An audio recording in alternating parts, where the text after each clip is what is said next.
Assalamualaikum warahmatullahi wabarakatuh. Kami dari perwakilan kelompok 4 akan menyajikan hasil belajar kami mengenai konsep wilayah dan tata ruang. Di sini saya akan memperkenalkan anggota kelompok 4. Yang pertama ada Aldo Putra Ainur Rohman dan saya Maulidia Nur Karimah. Yang ketiga ada Angelika Wahyu Salsabila dan saya sendiri Devina Fatina. Kami membagi materi kami menjadi 4 bagian. Subbab A mengenai wilayah dan tata ruang, subbab B pembangunan dan pertumbuhan wilayah, subbab C perencanaan tata ruang nasional, provinsi dan kabupaten atau kota, dan subbab D mengenai permasalahan dengan penerapan tata ruang wilayah. Yang pertama sebab A, wilayah dan tata ruang. Dalam ilmu geografi, ruang diartikan sebagai suatu kesatuan wilayah, tempat manusia dan makhluk hidup lainnya melakukan kegiatan untuk memenuhi kebutuhan hidupnya. Paul Vidal de la Blaise, seorang ahli geografis Prancis, mempelajari bagaimana alam dan lingkungan menentukan suatu batasan geografis dan mempengaruhi aspek sosial dan politik suatu daerah.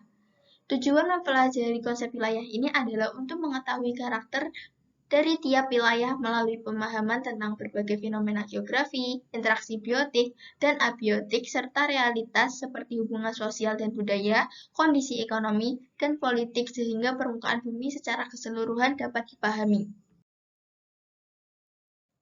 Pengertian wilayah.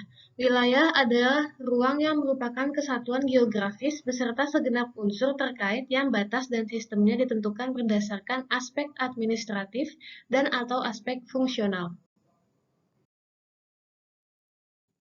Selanjutnya kita bahas mengenai pengertian wilayah menurut para ahli. Menurut Feynman, wilayah merupakan daerah tertentu yang seluruhnya dicirikan oleh fitur permukaan yang serupa atau terkait erat serta dapat dibedakan dengan daerah sekitar. Menurut Herbertson, wilayah adalah suatu kesatuan yang kompleks dan tanah, air, udara, tumbuhan, hewan, dan manusia yang dipandang dari hubungan mereka yang khusus yang secara bersama-sama membentuk suatu ciri tertentu di atas permukaan bumi. Dan menurut Botkin, wilayah merupakan istilah geografi yang mengacu pada tipe lingkungan di mana unsur-unsur geografis dikombinasikan dalam hubungan tertentu yang pasti dan konstan. Berdasarkan pengertian tentang wilayah, ada beberapa unsur wilayah, di antaranya mempunyai ciri dan luas tertentu, berbeda dengan daerah yang lain, serta dapat ditentukan berdasarkan aspek administratif atau fungsional. Konsep wilayah. Konsep pengembangan wilayah ini digunakan untuk mengatasi kesenjangan wilayah, baik antar pulau, antar kota, maupun antar desa.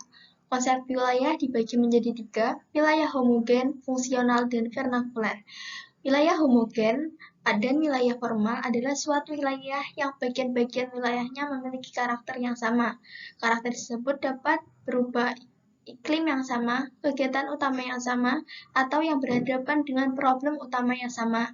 2. Wilayah fungsional adalah wilayah yang menekankan keterkaitan antar komponen atau lokasi. 3. Wilayah vernakuler atau wilayah perseptual adalah wilayah yang ada di dalam pikiran sejumlah besar orang. Contohnya Bogor kota hujan, Pekalongan kota batik, dan Banda Aceh kota Serambi Mekah. Perwilayahan. Perwilayahan atau regionalisasi merupakan upaya untuk membagi-bagi permukaan bumi menjadi unit-unit teritorial dalam lingkup dan tujuan tertentu. Di Indonesia, upaya perwilayahan dilakukan dengan tujuan A. Menerapkan pemerataan pembangunan, B. Untuk menjamin keserasian dan koordinasi antar program pembangunan, C. Untuk mempermudah proses sosialisasi berbagai program pembangunan kepada aparatur pemerintahan di pusat atau daerah, masyarakat, dan para pengusaha. 3 metode yang digunakan untuk melaksanakan perwilayahan yaitu A. Generalisasi wilayah, B. Delimitasi wilayah, C. Klasifikasi wilayah. Proses perwilayahan dapat dilakukan berdasarkan homogenitas atau keseragaman. Jika keseragaman dilihat berdasarkan lebih dari satu kriteria atau variabel, batas-batas wilayah formal dapat dihitung menggunakan metode nilai bobot indeks yang terbagi menjadi 2, yaitu A. Metode nilai bobot indeks tetap, dan B. Metode nilai bobot indeks bervariasi. Selain berdasarkan homogenitas, proses pewilayahan dapat dilakukan berdasarkan hubungan antara titik-titik pertumbuhan pada unit-unit wilayah dan titik pusat. Untuk menentukan itu, dapat digunakan pendekatan berikut. Yang A. Analisis aliran barang atau orang. Yang B. Analisis gravitasi. Untuk analisis gravitasi ada rumusnya, yaitu untuk menghitung kekuatan interaksi antara wilayah A dan wilayah B sama dengan konstanta dikali jumlah penduduk wilayah A dikali jumlah penduduk wilayah B dibagi jarak wilayah A dan wilayah B kuadrat. Tata ruang. Penataan ruang adalah suatu sistem proses perencanaan tata ruang, pemanfaatan ruang, dan pengendalian pemanfaatan ruang. Tujuan utamanya adalah perbaikan kesinambungan atas suatu masyarakat atau suatu sistem sosial secara keseluruhan menuju kehidupan yang lebih baik atau lebih manusiawi. Pemanfaatan ruang adalah upaya untuk mewujudkan struktur ruang dan pola sesuai dengan rencana tata ruang melalui penyusunan dan pelaksanaan program beserta pembiayaannya.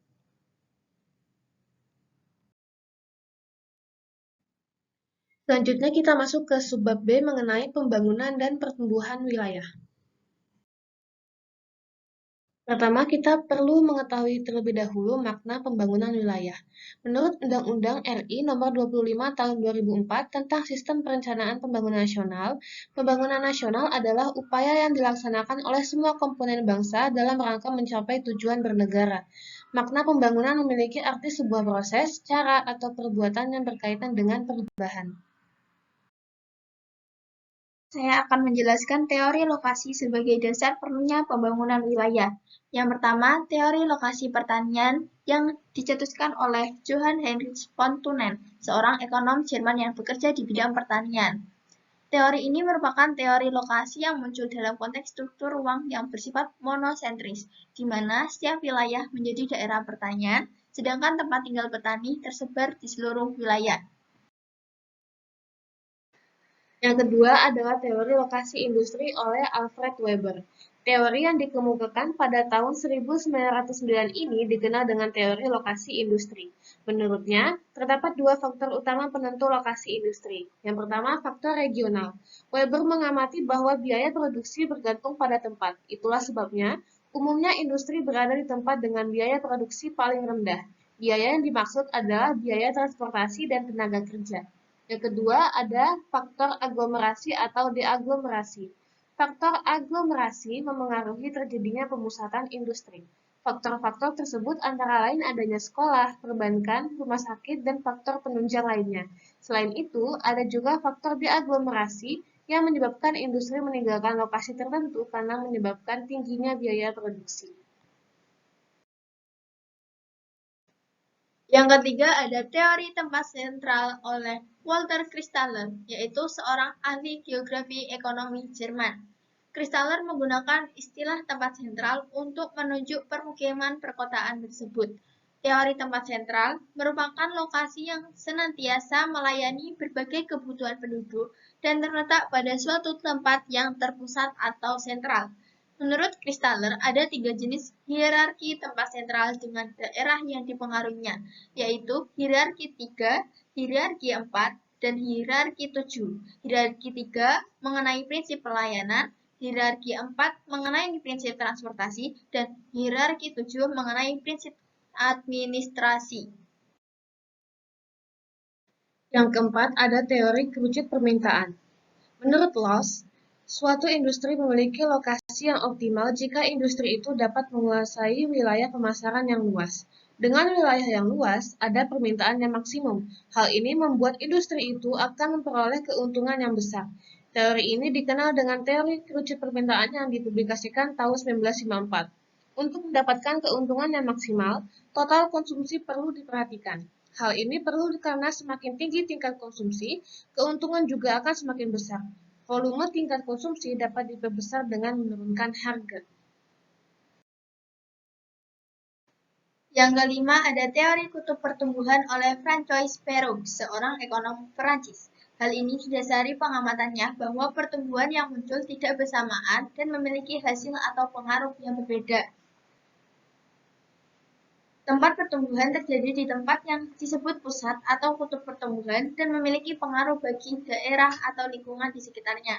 Bagi suatu lokasi industri dapat dikategorikan sebagai kutub pertumbuhan jika industri tersebut berperan sebagai unit pendorong. Keenam, teori kutub pembangunan oleh Jacques Boudeville. Bagi Boudeville, tata ruang ekonomi tidak dapat dipisahkan dari tata ruang geografis. Boudeville mendefinisikan kutub pembangunan sebagai pusat industri yang menciptakan kemakmuran dan pasar untuk wilayah satelit mereka. Menurutnya, serangkaian industri yang berkembang di daerah perkotaan dan mendorong perkembangan kegiatan ekonomi di seluruh zona pengaruhnya menjadi kutub pembangunan regional. Selanjutnya kita masuk ke pembahasan konsep-konsep pembangunan wilayah. Yang pertama ada konsep pengembangan wilayah berbasis karakter sumber daya dengan berbagai pendekatan.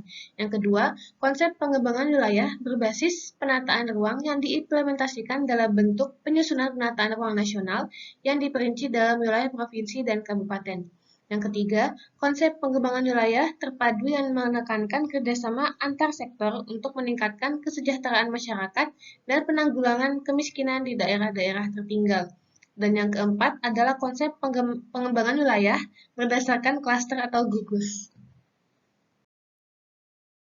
Faktor penentu pembangunan wilayah.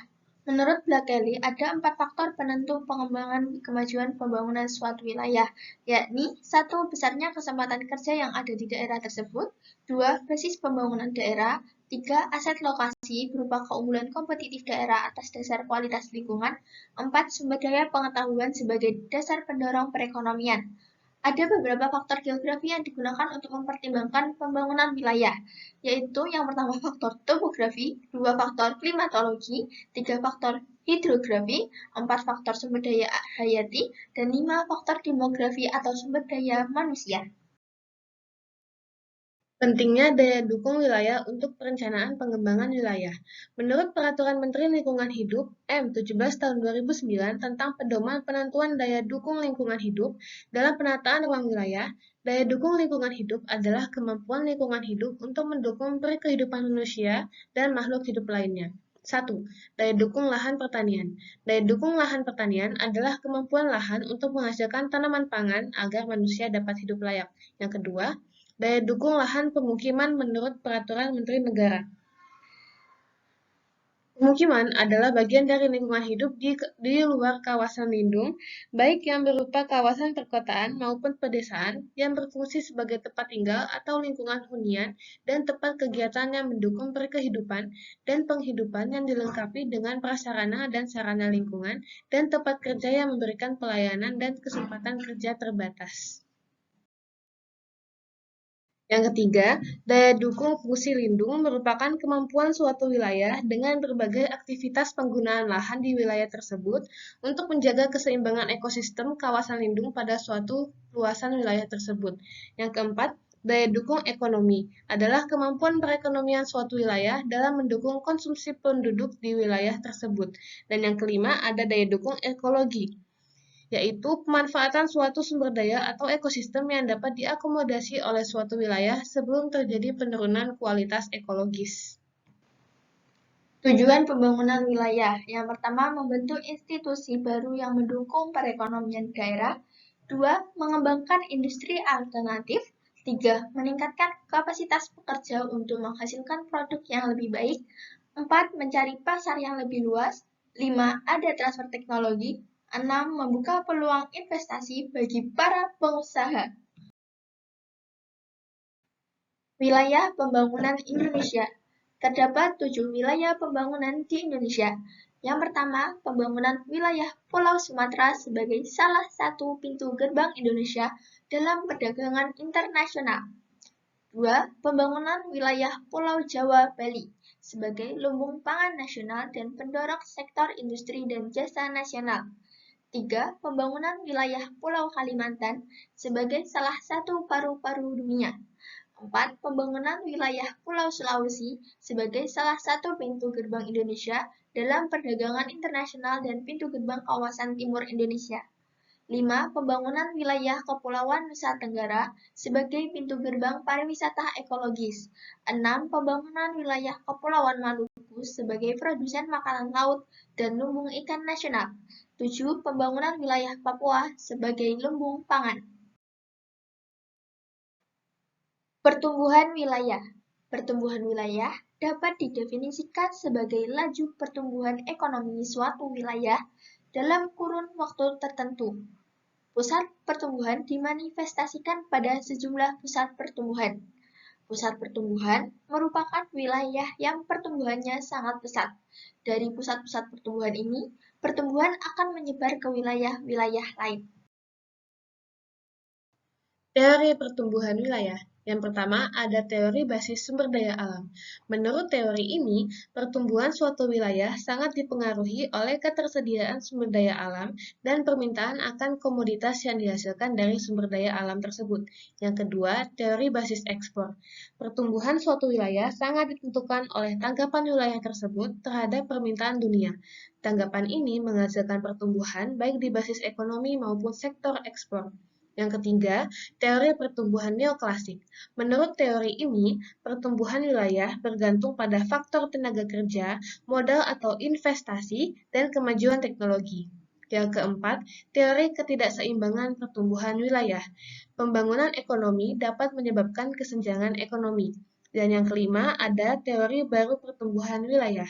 Pertumbuhan wilayah berasal dari faktor endogen seperti modal fisik, sumber daya manusia, teknologi, dan inovasi. Faktor yang mempengaruhi pertumbuhan. Yang pertama ada modal, kedua tenaga kerja, yang ketiga kondisi geografis dan sumber daya alam, yang keempat ada infrastruktur, dan yang kelima ada teknologi. Ciri-ciri pusat pertumbuhan. Yang pertama, ada keterkaitan antara berbagai kegiatan ekonomi. 2. Ada unsur pengganda. 3. Ada konsentrasi geografis dari berbagai sektor atau fasilitas. 4. Mendorong pertumbuhan daerah belakangnya untuk dapat mengembangkan dirinya.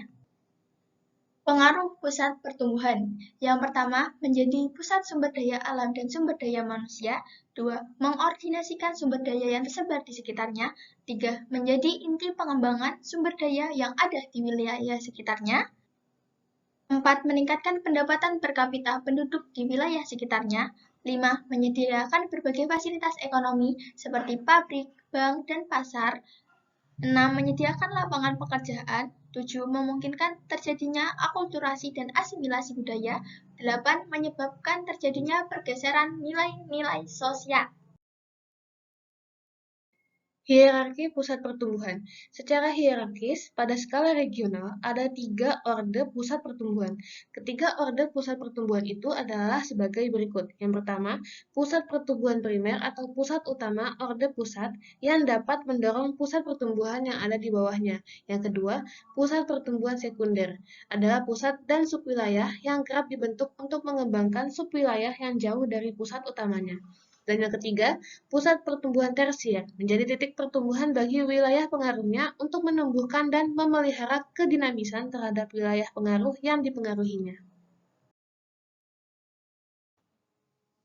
Selanjutnya kita masuk ke subbab C mengenai perencanaan tata ruang nasional, provinsi, dan kabupaten atau kota.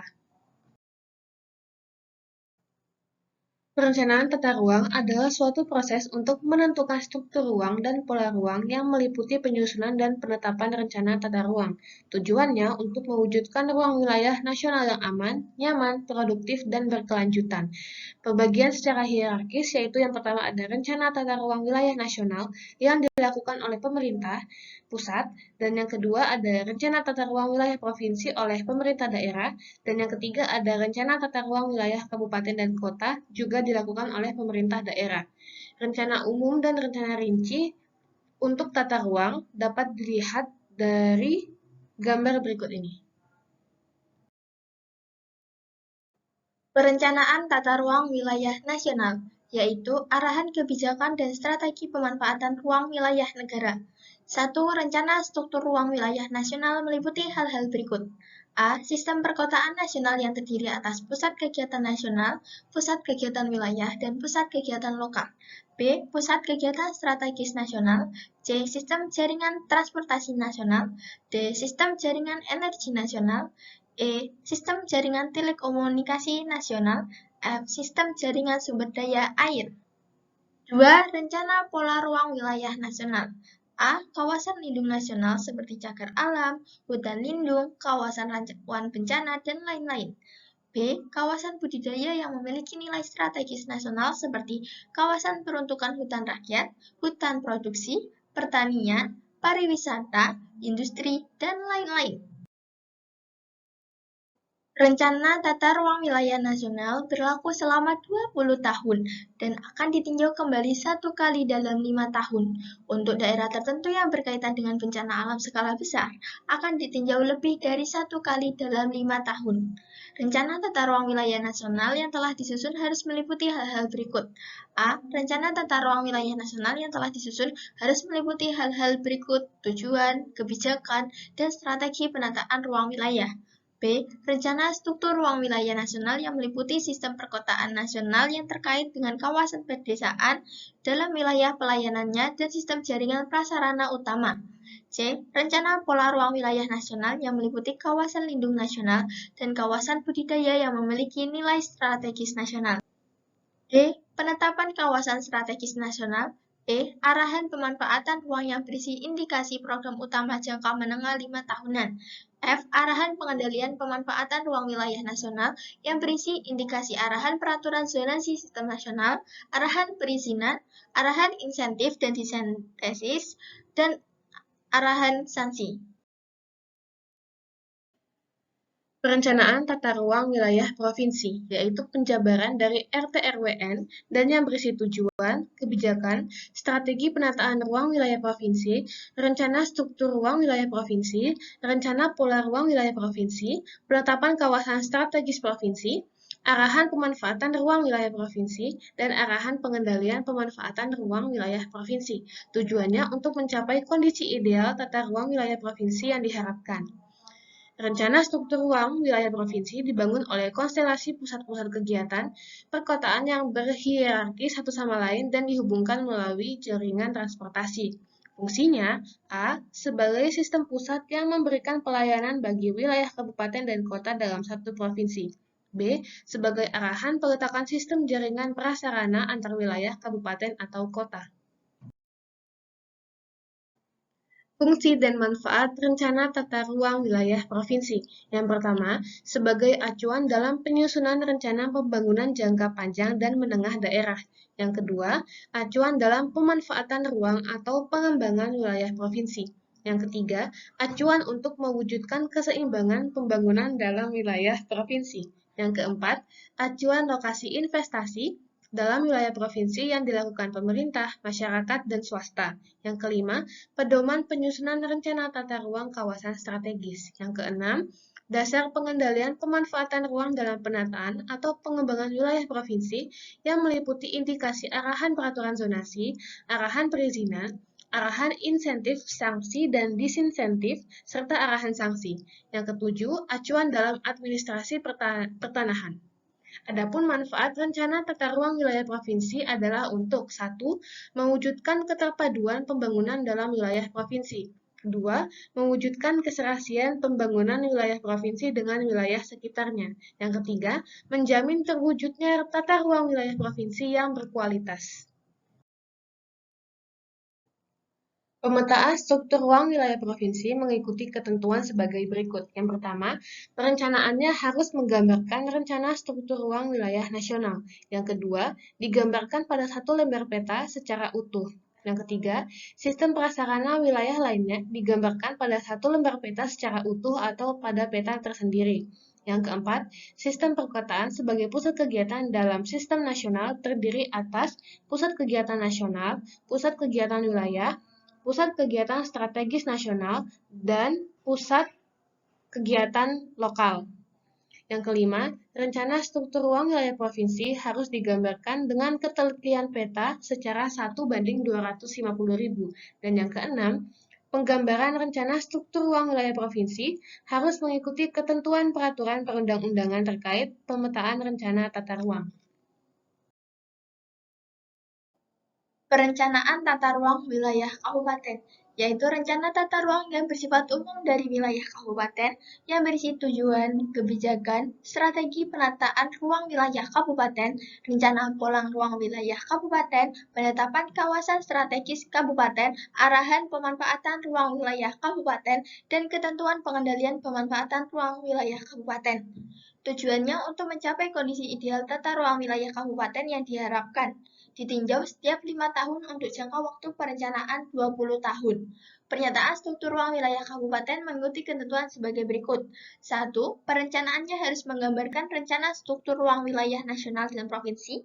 2. Sistem perkotaan terdiri atas PKN, PKW, PKL, PKSN, PBK, PPL, dan PKLP. 3. Sistem jaringan prasarana jalan harus digambarkan mengikuti terase jalan yang sebenarnya. 4. Rencana struktur ruang wilayah kabupaten harus digambarkan dengan ketelitian peta skala minimum 1:50.000. Perencanaan tata ruang wilayah kota, yaitu penjabaran dari RT/RW provinsi dan berisi tujuan, kebijakan, strategi penataan ruang wilayah kota, rencana struktur ruang wilayah kota, rencana pola ruang wilayah kota, penetapan kawasan strategis kota, arahan pemanfaatan ruang wilayah kota, dan ketentuan pengendalian pemanfaatan ruang wilayah kota. Tujuannya yaitu untuk mencapai kondisi ideal tata ruang kota yang diharapkan, ditinjau kembali setiap 5 tahun dalam jangka waktu 20 tahun. Pada perencanaan tata ruang wilayah kota, ada tambahan sebagai berikut, yaitu 1. Rencana penyediaan dan pemanfaatan ruang terbuka hijau. Yang kedua, rencana penyediaan dan pemanfaatan ruang terbuka non-hijau. Dan yang ketiga, rencana penyediaan dan pemanfaatan prasarana dan sarana jaringan pejalan kaki, angkutan umum, kegiatan sektor informal, dan ruang evakuasi bencana. Adapun ketentuan pemetaan struktur ruang wilayah kota sebagai berikut. 1. Sistem pusat-pusat pelayanan dan sistem prasarana utama harus digambarkan pada satu lembar peta secara utuh. Yang kedua, sistem pusat-pusat pelayanan yang terdiri atas pusat kota, sub-pusat kota, dan pusat lingkungan. Yang ketiga, rencana struktur ruang wilayah kota harus menggambarkan jaringan jalan yang berada dalam wilayah kota yang menjadi kewenangan kota dan jalan primer yang melalui kota tersebut. 4. Penggambarannya digambarkan dengan ketelitian peta skala minimum 1:25.000. Dan yang kelima, penggambaran peta rencana struktur ruang kota harus mengikuti peraturan perundang-undangan terkait. Berikutnya sebab D, permasalahan dalam penerapan tata ruang wilayah. Permasalahan. Tata ruang merupakan sarana pengoptimalan pemanfaatan ruang yang berdaya guna dan berhasil guna bagi semua kepentingan terkait dengan pemanfaatan ruang baik sebagai wadah, lokasi, maupun sebagai sumber daya alam. Dalam pengoptimalan itu, bisa saja terjadi beberapa masalah seperti 1. Masalah pembiayaan dan tenaga ahli atau kepakaran, 2. Masalah keterbaruan pangkalan data, 3. Masalah konflik kepentingan, 4. Masalah ekonomi seperti harga tanah, 5. Masalah sosial budaya, 6. Masalah kelestarian lingkungan hidup, 7. Masalah pertumbuhan penduduk, 8. Masalah keamanan, dan 9. Masalah institusi. Cara mengatasi. Untuk mengatasi permasalahan-permasalahan tersebut, diperlukan peranan masyarakat dalam penataan ruang atau dalam Peraturan Pemerintah Republik Indonesia Nomor 68 Tahun 2010 tentang bentuk dan tata cara peran masyarakat dalam penataan ruang. 1. Masukan mengenai hal-hal seperti A. Persiapan penyusunan rencana tata ruang, B. Penentuan arah pengembangan wilayah atau kawasan, C. Pengidentifikasian potensi dan masalah pembangunan wilayah atau kawasan, D. Perumusan konsepsi rencana tata ruang, E. Penetapan rencana tata ruang. 2. Kerjasama dengan pemerintah dan atau sesama unsur masyarakat dalam pemanfaatan tata ruang.